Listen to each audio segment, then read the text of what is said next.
부통령의 이기붕을 당선시켜야 된다는 게 그 당시 자유당의 절대절명의 과제였습니다. 과제.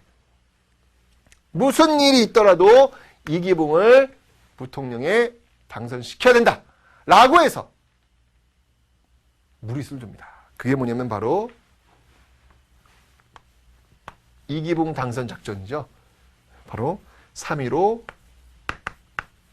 부정선거입니다. 3.15 부정선거.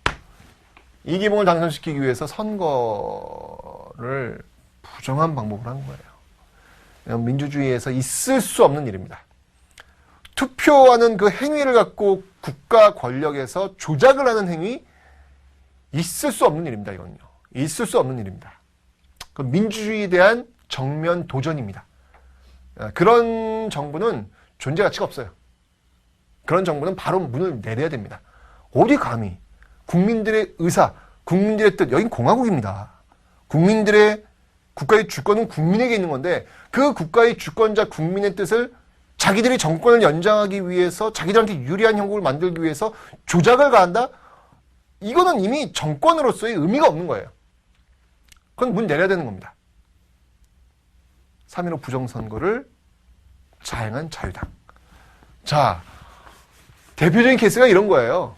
그 지역구에서 만약에 유권자 수가 100명이다. 투표를 하는 유권자 100명이다. 그런데 뚜껑을 열어봤어. 뚜껑을 열어봤더니 이기붕 찬성표가 150표가 나온 거예요. 뭐예요? 미리 집어넣은 거야. 이기붕 찬성 미리 집어넣은 거예요. 자기들끼리. 그런데 너무 오버했지. 너무 충성을 다하다 보니까 좀 머리를 좀 굴려가면서 넣었어야 되는데 너무 많이 집어넣은 거예요. 이런 일들이 막 벌어지는 사태가 벌어진 거죠. 자, 이렇게 부정선거를 자행하는 모습들을 이렇게 학생들이 본 거예요. 그 당시 지식인들이라고 하는 건 학생들이거든요. 그 당시 많이 배운 친구들, 누굴까요? 중학교, 고등학교, 어쨌건 학생들, 대학생들, 그 사람들이거든요. 지식인들입니다. 여러분도 지식인이에요. 여러분도 지식인. 많이 배웠으니까. 그 친구들은 분명히 학교에서 뭘 배웠냐면 민주주의 배웠습니다. 민주주의 배웠어요. 많은 사람들이 초등학교 때부터 이 이승만 정부의 가장 큰 지적이 제가 초등학교 의무교육이라고 그랬잖아요. 그 의무교육을 통해 가지고 민주주의가 뭔지 배웠단 말이야. 그런데 지금 이거 하고 있는 짓들을 보니까 이거 민주주의가 아니야. 자기네 반에서 하고 있는 반장 선거만도 못해. 어떻게 어른들이 이렇게 이기붕을 당선시키기 위해서 이런 식의 부정을 저지를 수 있는 건가? 이건 민주주의가 아니다. 자기들이 배운 민주주의가 아니다. 교과서에 있는 민주주의가 아니다.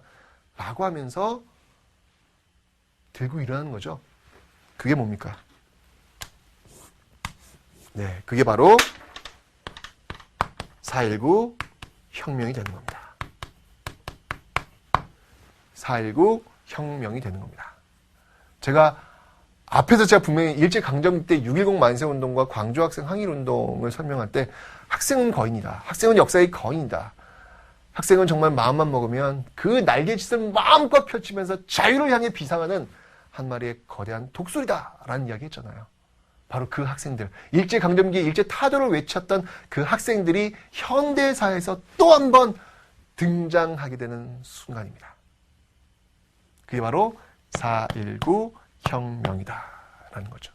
여기 이제 대학생들도 또 이끌게 되는 어떤 그런 모습들. 자, 결국 이 4.19 혁명 때, 또 여기도 이제 국민들한테 또 총까지 겨눠요. 또 아주 그냥 갈 때까지 가는 겁니다. 이제는 그냥. 막가파가 되는 거죠, 이제. 어디 감히 국민들한테 총까지 겨눕니까? 결국 분노한 국민들의 준엄한 심판에 의해서 결국 이 자유당 정부는 막을 내리게 됩니다. 이승만이 결국 하야 발표를 하게 되는 것이죠. 자, 그러면서